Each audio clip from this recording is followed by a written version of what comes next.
What if? What if you had a friend who died without knowing Jesus as their personal Savior? What if he or she went to hell? What if one day you received a letter in the mail from beyond? A letter from hell. A letter from your friend in the flames of eternal torment. The following is a dramatic presentation. It was written by a fictitious high school student named Josh to a friend named Zach. Although Zach had every opportunity to tell Josh about Jesus, he didn't. They were best friends. They played soccer together, they went to classes together, they partied together, they shared their lives with each other. But there was one thing Zach held back from Josh: his personal relationship with Jesus Christ. The rest of the story is simple and sad. A few too many beers, a tragic drive home, a crash, a death, a funeral, a letter. Here is that letter in its entirety. A letter from hell.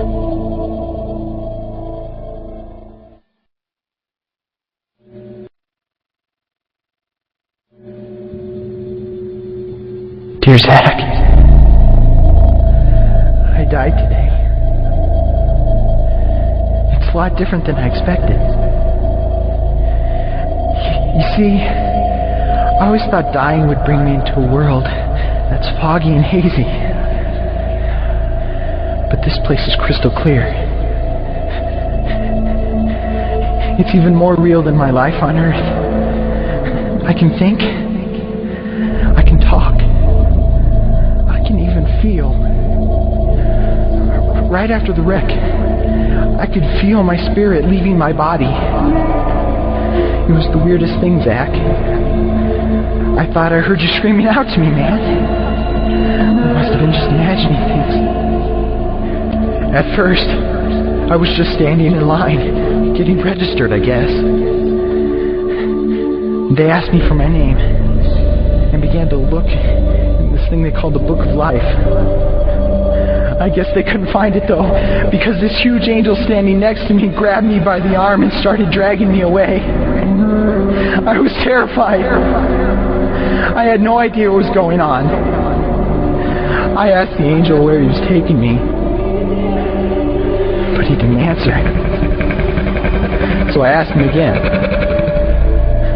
Finally, he told me that only those whose names were written in the Book of Life could enter into heaven, and the rest would be condemned to hell forever.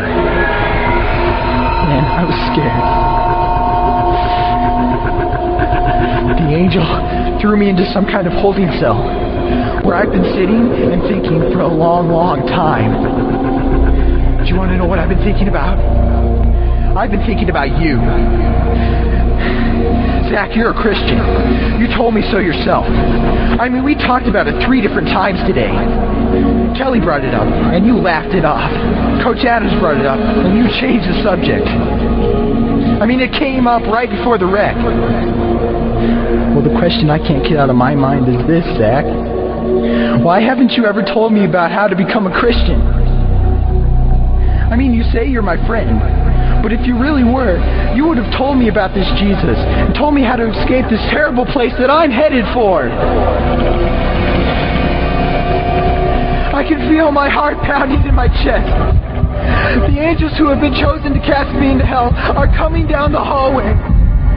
I can hear their footsteps. I've heard of this hell, Zach. They call it the lake of fire.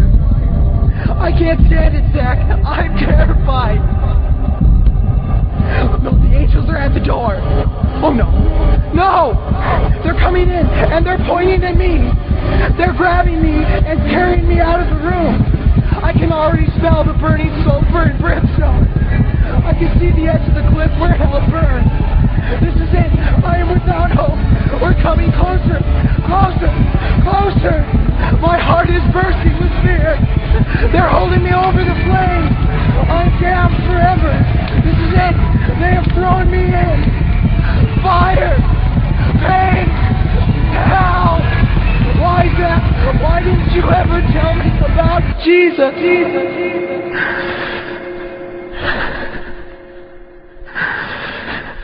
Signed,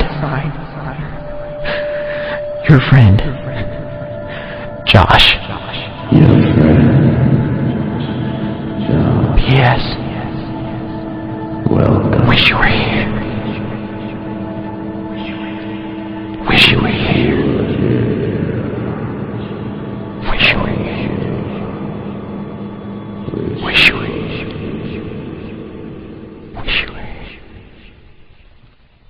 Wish you were here. Wish you were here.